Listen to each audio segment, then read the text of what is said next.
After literally months of work, here we are laying the final layer of our reclaimed stone wall. Our objective is to have a level, clean and good looking finish.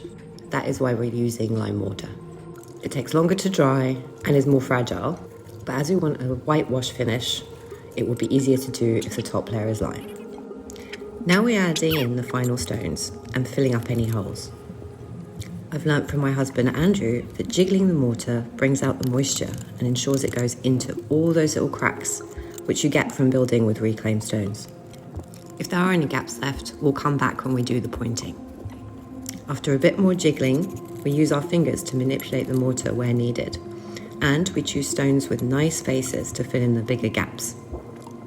I always look to adjust the amount of cement used to ensure that no stones are sticking out, giving them a good tap if needed, and pushing them down.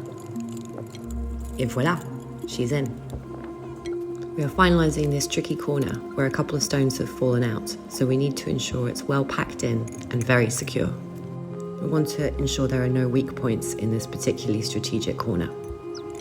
Again, as always, using our trusty level to ensure everything is perfectly straight. Swapping out stones if they don't fit. We also built a retaining wall section, which gives this corner a finishing look and joins the existing concrete slab against the outbuilding.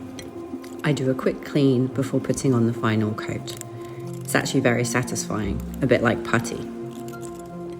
This part is actually much easier, as all the stones are already in and all I'm doing is using the mortar to fill in the holes. Again, using the same technique, jiggling, flattening, adding, and working hard to ensure that the join with the concrete slab is as good as it can be. We know this is a weak point.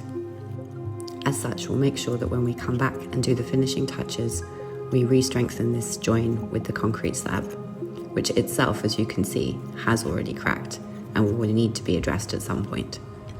We are now finally on the home stretch, finishing up the last part of the wall. After finishing the mortar, Andrew spends what feels like hours gently roughing up and smoothing the mortar. Roughing up and smoothing the mortar ensures that there are no cracks as it dries. The wall is finally starting to have that whitewash finish we are looking for. This has been a labour of love, and Andrew wasn't deterred by the night falling. Make sure you stay tuned to see what our next steps are.